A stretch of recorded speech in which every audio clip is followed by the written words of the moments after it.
Welcome to the first episode of my podcast, Nothing But Nursing, where I teach nursing students how to thrive in nursing school and beyond. Here, I want to share everything that will help you enjoy and learn to the best of your abilities during nursing school.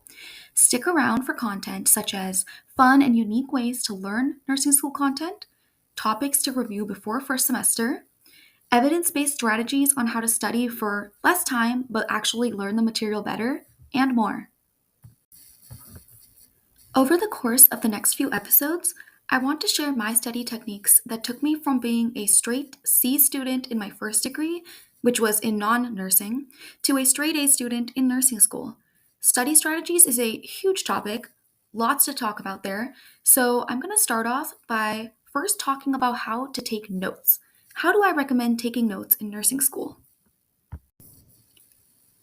So I'm going to warn you now, the note taking strategies that I'm about to share might sound really weird, and they definitely differ a lot from the note taking strategies of my classmates, but this is just what worked better for me. And I figured out this note taking routine taking inspiration from a lot of medical school influencers who I watch on YouTube. They're really cool, and I'll share links to all their channels in the episode description because I think that these people I learned from are so awesome, and I want everyone to watch their videos. And then I also learned a lot in this class I took in college called Learning and Memory, which taught me a lot about, what are the best ways to learn and to put things in your long-term memory. So, step one of how to take notes, we're going to start during lecture. So, you should print or open up the lecture slides on your device and annotate directly on there. I usually write down anything the professor says that's not written on the slide, or if the professor says something that sounds it's pretty similar to what's written on the slide, but they say it differently, like the way it's worded resonates with me, I still write that down. However, some professors talk way too fast, so if you're lucky enough to have that lecture recorded, I'm going to say put the pencil down and just don't write if the professor talks too fast. For some of my classes, I definitely have been like, okay, I don't absorb a thing if I'm trying to write down what the professor is saying. So I just stopped taking notes during class. I just sit there and just try to understand what's being taught and ask questions if I can. And then after class, I go watch the recorded lecture and do step two of the note taking process with the recorded lecture. To actually make your notes, what you're going to do is turn every single point that your professor said or wrote on the slides, or that you wrote on the slides while taking notes during lecture, you're going to turn every single thing into a question. So, for example, if you have a bullet point on a slide that says vitamin D helps absorb calcium, you're going to make a flashcard or a toggle with a question about that, such as which vitamin helps absorb calcium? Or why is vitamin D important for your bone health? Or what is the relationship between vitamin D and calcium? And this is how you're going to take notes. Every single bullet point you're going to make into a question. And now this can be a little more challenging with things like figures and tables and images, but I'm also going to teach you how to turn those into questions. This is really important because this is active recall. So when you're studying and you're forced to answer questions, that actually makes you remember, it forces you to remember all the content. This is a lot more active versus just reading that vitamin D helps absorb calcium. The second step is going to be open up your website or app of choice that allows you to make flashcards or anything similar. So, when I mean anything similar, I use Notion.so, which is free with a student email address, by the way. And the feature I use is called Toggle. So, it's not exactly flashcards, but it functions really similarly. You can see the question or whatever you have written, and then you can press the button and it'll open it up and you can see what's inside the toggle. So, that's what I mean when it's kind of like a flashcard.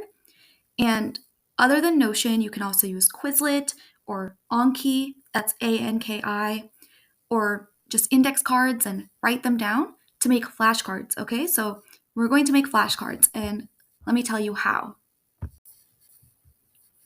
So for every lecture of every class, you're going to have just a bunch of questions or a bunch of flashcards. And admittedly, this makes it a little bit difficult to find specific information.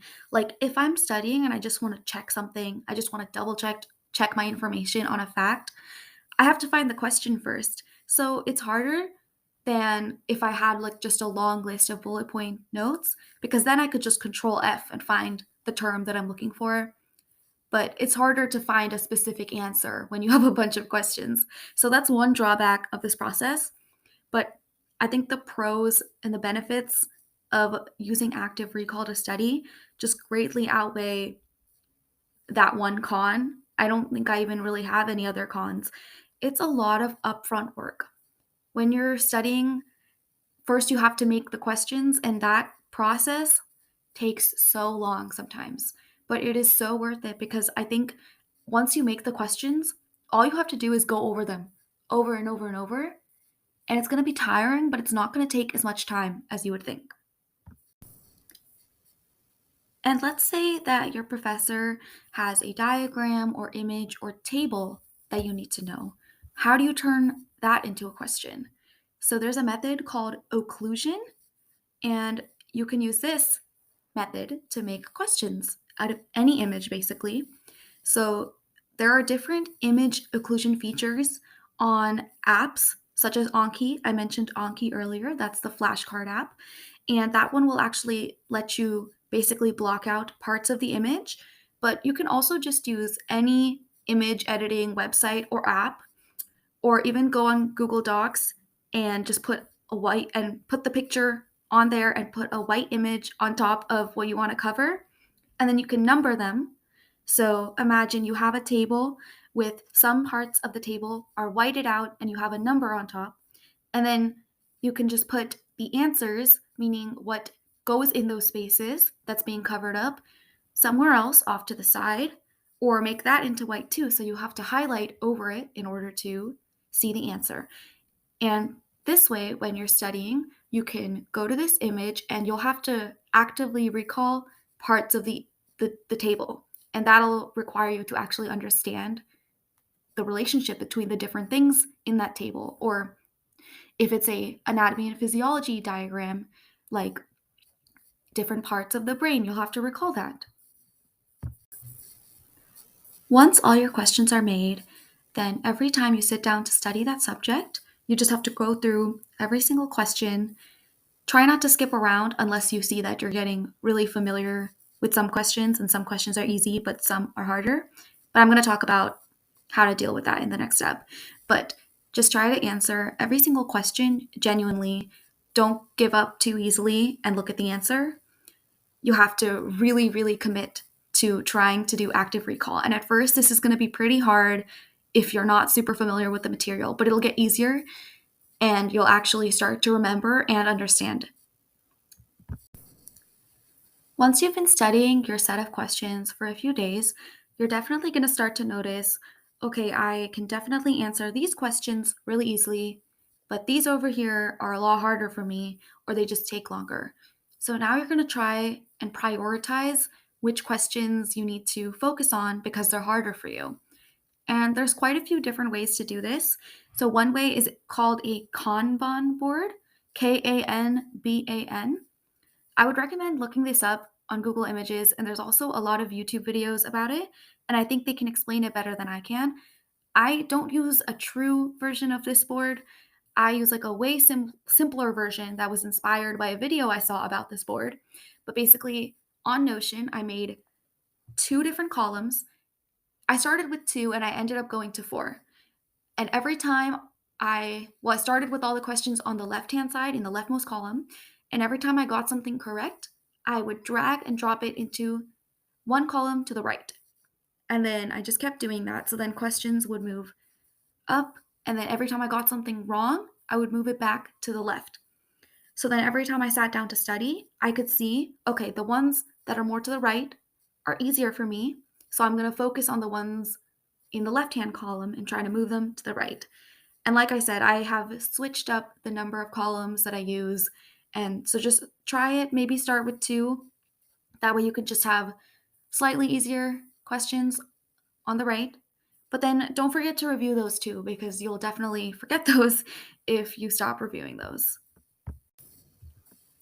If you made physical flashcards, then what you could do is have 3 or 4, however many you want, again, buckets or hats or just areas of your desk, and do the same thing. Physically put each flashcard wherever you think it needs to go. So if it's something is easier or you get it right, every time you get it right, you move it to the right. And that again is just a way to help you prioritize and also visually see how much you know and how much you still need to work on. That'll help you avoid answering the same questions over and over when you already know them. You can just focus your time on what you don't know. And then also when you're prioritizing, try to look for themes because there's certain questions you don't understand, but are they all about the same topic? Like, is it diabetes insipidus that you need to go over? Or is it questions from all the topics that you learned? So that pretty much wraps up the way I take notes. It's just questions and answering them over and over and over. And active recall is just so powerful. I wish I'd known about it during my first degree before I came into nursing school. I'm going to link a bunch of videos, as I said, that are, well, those med school influencers that I mentioned, and just stuff about active recall because it is so effective. And I feel like I'm saving a lot of time by doing the upfront work of making the questions. That really saves me because later on, I'm actually able to remember things better than if I was just reading the notes over and over and over, or just rewatching lectures but not quizzing myself. And that's about everything that I have today. Thank you so much for listening. This is the very first episode, and this is a very new podcast. If you found this helpful, please tune back into our next episode. Share this episode with your nursing school friends. I would really, really appreciate that. And I'll see you guys next time. Thank you for listening to Nothing But Nursing.